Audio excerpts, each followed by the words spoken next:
welcome in to this edition of the Heel Tough Blog Podcast. I'm your host, Anthony Pagnotta.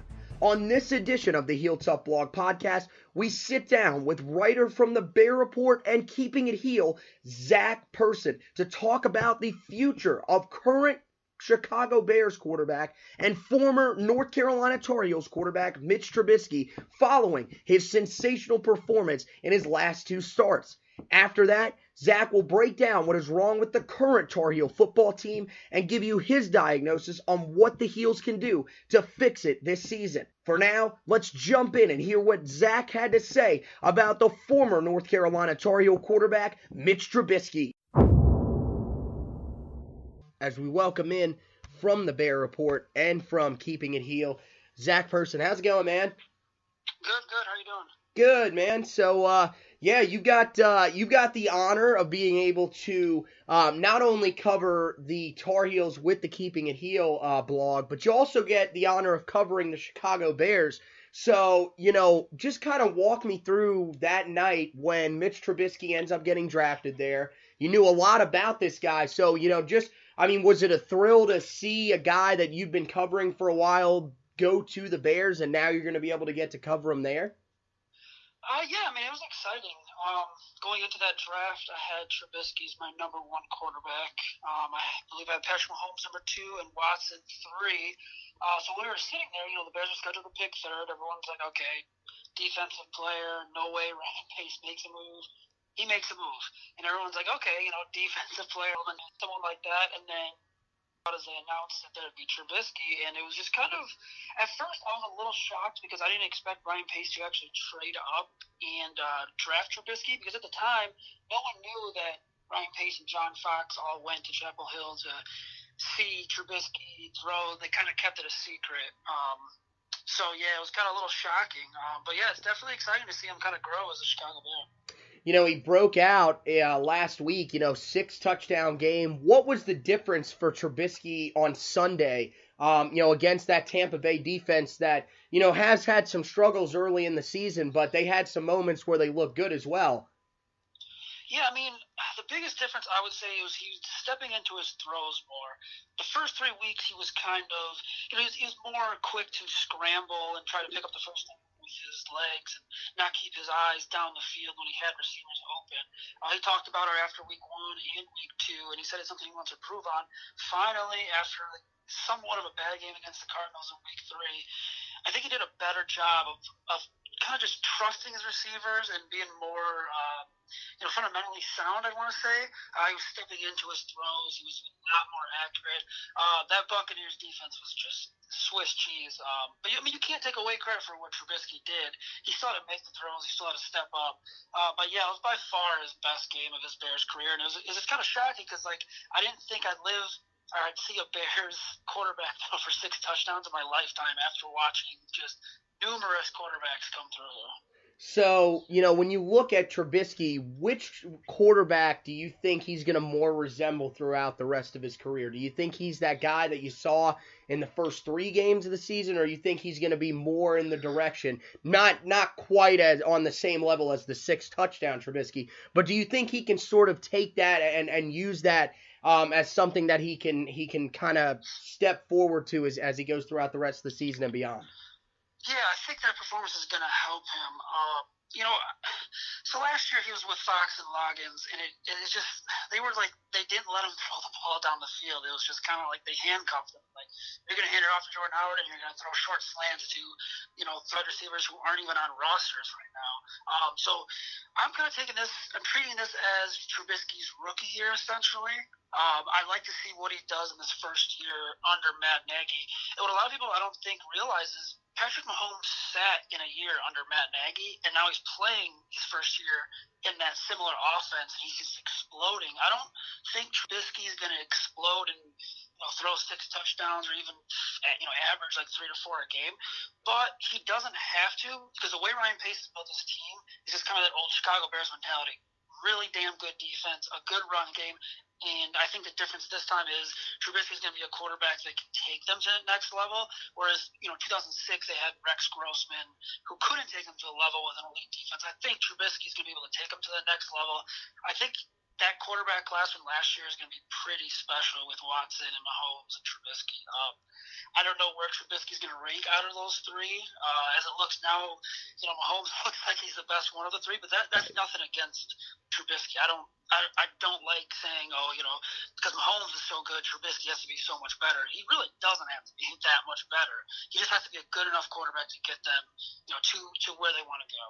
Yeah, I mean, I was talking with the guys that I work with, and they, we were kind of all saying, like, look, Trubisky doesn't have to be quite as good, I think, as the other two have to be, because he has that running game around him in Jordan Howard and Tariq Cohen, and he's got that really good defense around him.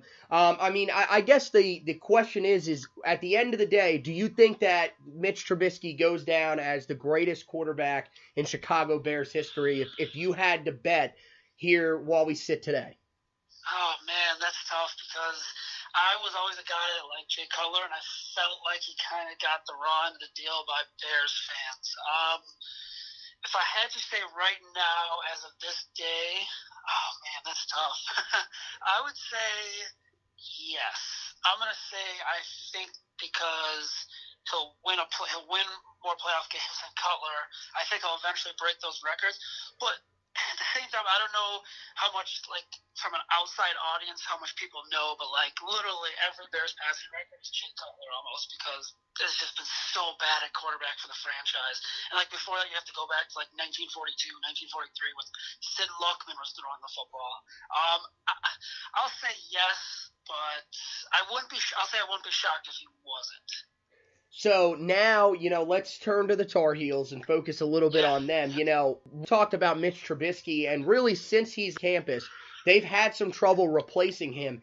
Is there really a reason why that we can kind of pinpoint, or is this just one of those scenarios where there have been some talented guys they maybe just haven't developed?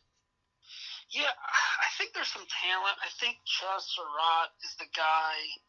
If I was comparing him and Nathan Elliott, I'd say Surratt is more talented. The problem I see with him, though, is he can get the ball down the field, but he makes, just the god-awful mistakes. He's not careful with the football. I just think that's inexperience. I think the injury last year didn't help him. Being suspended for the first 4 games this year doesn't help. I think he's the more talented one. It is a big drop-off, though. I mean, we went from Marquise Williams to Mitch Trubisky, and it felt like, oh, man, the Tars are going to score every time the offense has the football, to now it's like, man, when are they going to score, unless they're playing Pitt or, Western Carolina or something like that. I think eventually, if Fedora's still here, I think Cade Fortin's got some potential. I just don't know if Fedora will be here to see that. I think this year is probably going to be it for him. But, as far as the rest of the season goes, I see some potential in Chaz Surratt. I just think he needs the experience. So, you look at the running game, and really I think that everybody that has watched the Tar Heels so far this season knows that that's the strongest point of our offense. Why is the coaching staff so reluctant to go to that and lean on that as something to carry this offense? Yeah, it's frustrating. It just reminds you of when they had Elijah Hood and TJ Logan. Going back to that 2015 game, if they would have just given Elijah Hood the ball against South Carolina, they're probably, going to that ACC title game undefeated. I don't know. I can't figure it out either, because they have 2 really good running backs, and I think, they have a third. Jordan Brown is pretty good. Michael Carter is fast. That guy he's a playmaker on offense. You have a playmaker on offense there. You have to give him the ball, whether it's out of the backfield running or receiving. Antonio Williams is a guy that went to a Big Ten school at Ohio State. He can play. And still, they're kind of reluctant to give him the football. Maybe it's just a Fedora on this coaching staff thing. I don't know, but it's got to change, because a good run game does open up the passing game and opens up play action a lot, and I think it would take a lot of pressure off, Surratt or Elliott, whoever's going to start for the Tar Heels moving forward. So if they can get that thing going, I think the offense will look a little better. I think one of the big questions at this point in the season is really how good is this offensive line. They came into last week's game against Miami, and They hadn't allowed a sack, but at the same time, I feel like by just watching them, you could tell that maybe they weren't as good as some people on the outside thought. Where do you think this line stacks up? Is this a good offensive line? Is this an average offensive line, below average? Where do you kind of see it? I would say right now, I would say they're about average. They did have a really good game against Pittsburgh, and Nathan Elliott kind of took advantage of it. He had a lot of time to throw. They haven't had a lot of games together. They lost a lot from last year. Injuries have hurt UNC offensive lines traditionally over the years. As it stands now, I think they're average. I think they are getting better, though.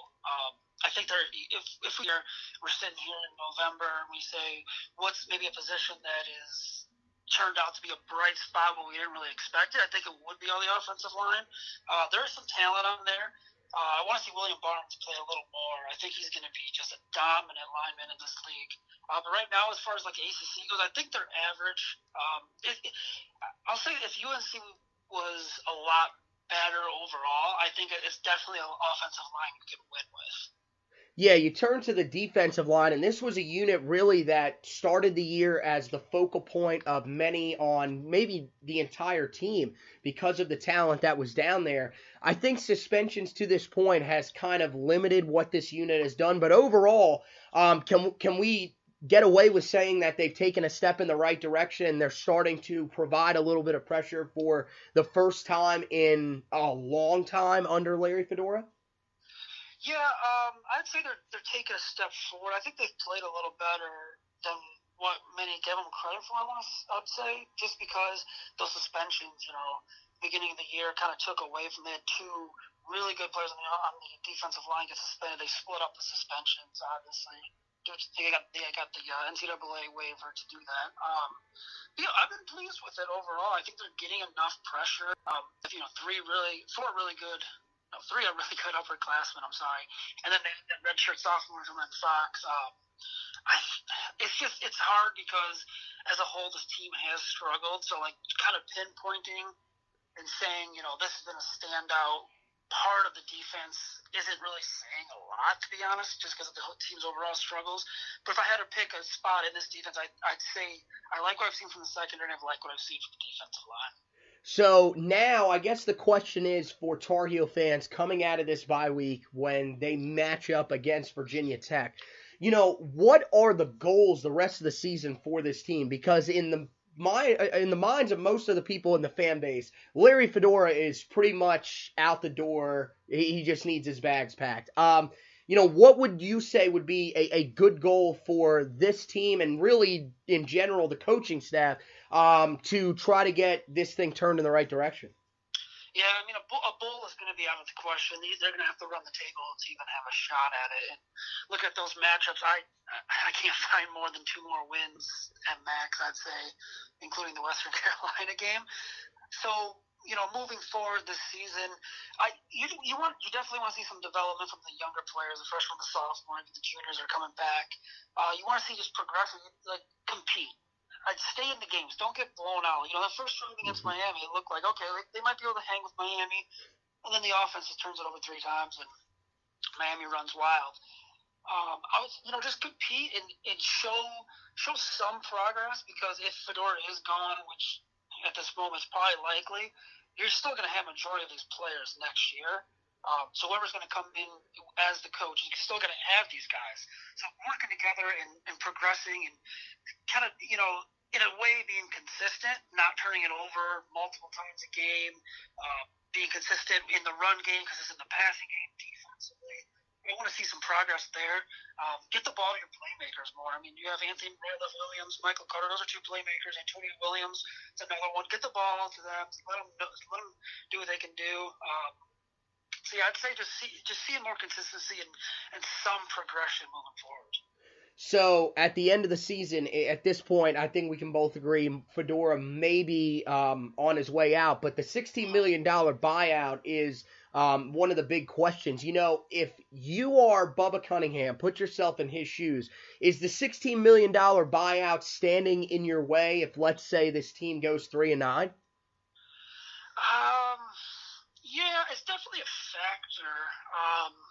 because, you're not only going to have to pay him that with the buyout, but if you want to bring in a high-profile coach, you're going to be paying him a lot of money too. So, yeah, it's definitely a factor.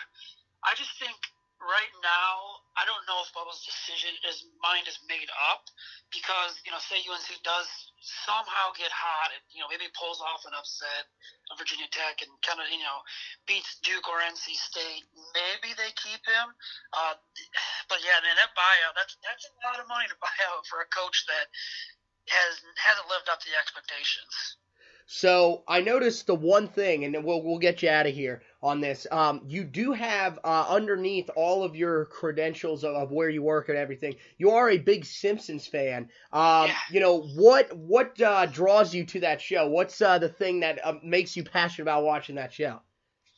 Man, I've been watching it as a little kid when I was like 3 or 4. My dad gave me a little Bart Simpson doll, and I just kind of fell in love with the show. And one of my cousins was a big Simpson fan when I was growing up, so he kind of, it was kind of an influence on me there. But I just remember growing up, it was just, every Sunday we sit down, you watch The Simpsons. And I know a lot of people don't like the newer seasons, but I still sit, me and my wife watched last Sunday, and we'll probably watch this Sunday, but it's my all-time favorite show. I can't, there's nothing that comes, maybe The Office comes close for me, but that's about it.